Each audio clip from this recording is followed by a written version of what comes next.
سیسکی الیگانس سال برارش 98 99 دوستان عزیز. من این نمود بیرونی ماشین خیلی که دیده ایستادید حجتاش سنجی تکنیکی آینه های 36 یک سال نه.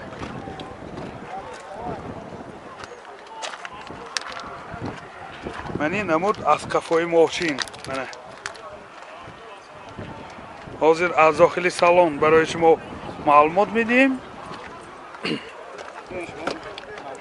داخل سالن سیدینیوش لیفت коробкаш автомат титроник 4 oynaosh электропакет oynachoyi pesham elektronika do'ston cd player дорад 2 сиденияи пеша ба гриф сидени сентр замок ҳама наворотош ҳаст до'стон.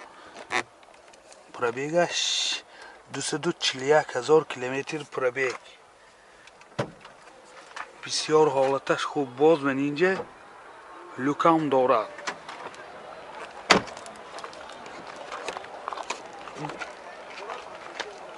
از این سالن کافوش هم نشون میدیم دوستان. من این حالت سالن کافوی ماشین بسیار در حالتی خوب. چارنی کاجه دوستان.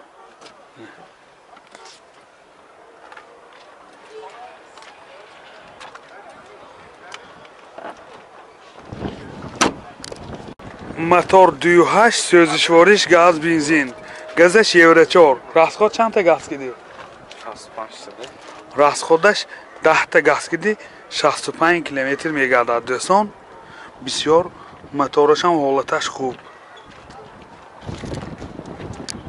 نرخ ماشین 100,000 سوم با سودا می شود. تلفن برای معلومات 92 849 59 59. من دوستان سیسکی الیگانس سالش چند گفت؟ سالی برارشش 94. گازش یورو 4 بود است. من این نمودی بیرونی ماشین دوستان. من این نمود از کفای ماشین. حاضر از داخلی سالن برای شما معلومات میدیم. داخلی سالن 4 الکتروپاکت коробкаш механика اینجا CD پلیر سنتر замок دارد. پرابیگش 205,000 کیلومتر پرابیگ دوستان. این حالت سالن ماشین بالی سیدینی ها من غیر رویکش های زمانه کشیدگی. حالت سالن کفای ماشین دوستان بسیار حالتش خوب. باز و اینجا لوکام داره.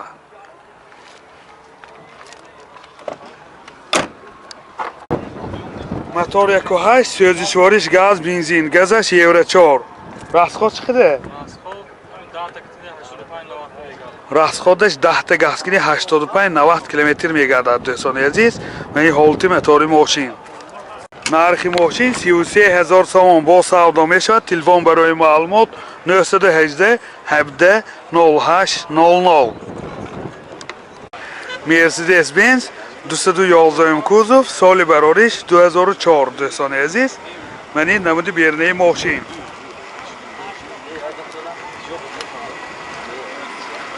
کامپلکتاسیش کلاسیک می باشد.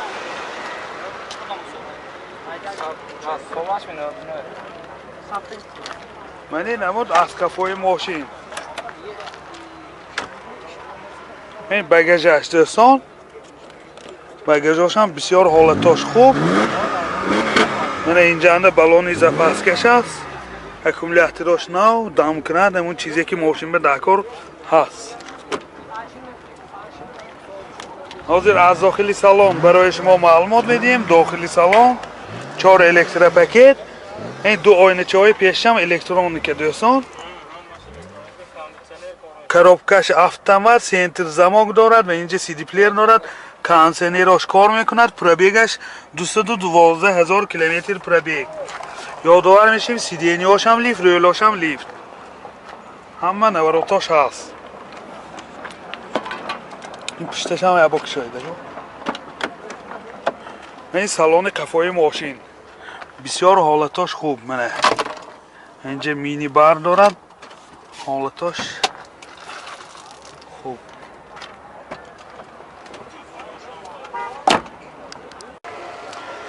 мотор 2.5 mana CDI do'stoni aziz, so'zishvorish dizel میباشد.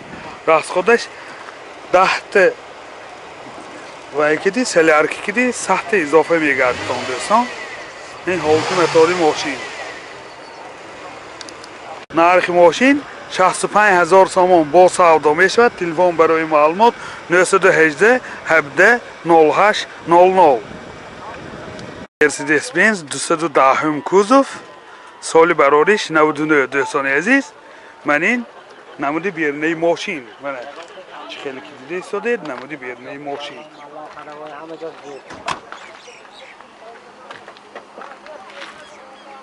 کامپلیکتاسیاش الیگانس دوستان. منی حالتی بالونی ماشین نمود از کفای ماشین دوستان عزیز. حاضر از داخلی سلام معلومات میتیم.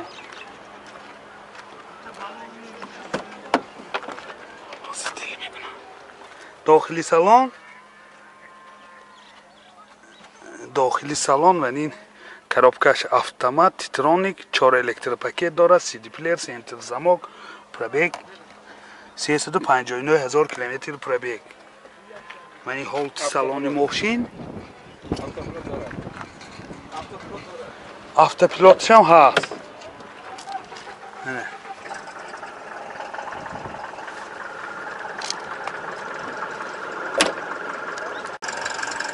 мотор 2 объемный, со'zishvorish gaz benzin, газаш евро 4.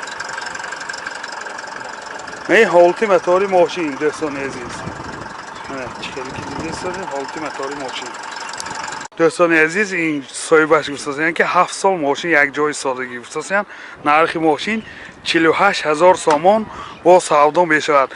لیکن با گفتن که اگر اصر جی کروانا باشد ایوازم میشود گفتن. تلفنشون برای معلومات 92 720 06 06. مرا زنگ زنتون و خریدار نمایتون. سیشک کلاسیک سال برارش 96. منی نمود بیرنی ماشین.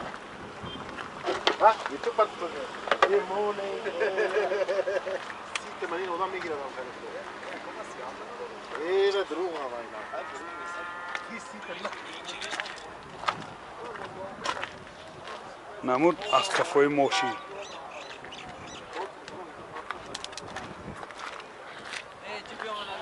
داخل سالن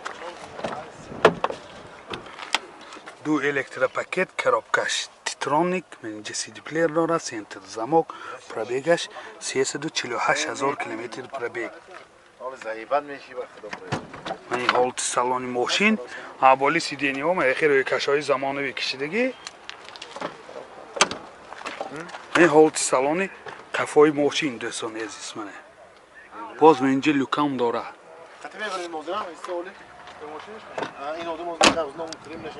мотор 1.8 со'zishvorish gaz benzin расход chiqdi. расходаш 10 تا газки 70-75 км میگردد دوستان. نرخ ماشین 45000 سوم با سودا میشود. تلفن برای معلومات 92 840 83 94. مرسدس بنز سال برارش 2000 دوستان. نمود بیرونی ماشین комплектацияш авангард будааст. ҳуҷҷатҳои санҷиши техникиш нав гузаштагӣ 21 сол не.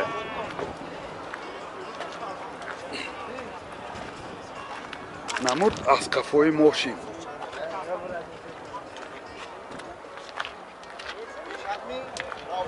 дохили салон 4 электропакет коробкаш механика CD плеер дорад. ду сиденияи пешабагриф сидени сентр замок. ҳай пробегаш ҳам мефаҳмем.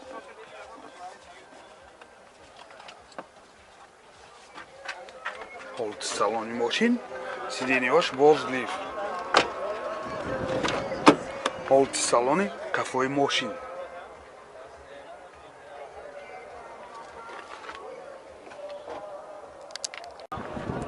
мотор 2 со'zishvори бензин расход 10 та ва 100 та мегардад. ҳолати мотори мошин нархи мошин 37 000 сомон бо савдо мешавад. Телефон барои маълумот 222 57 27 27.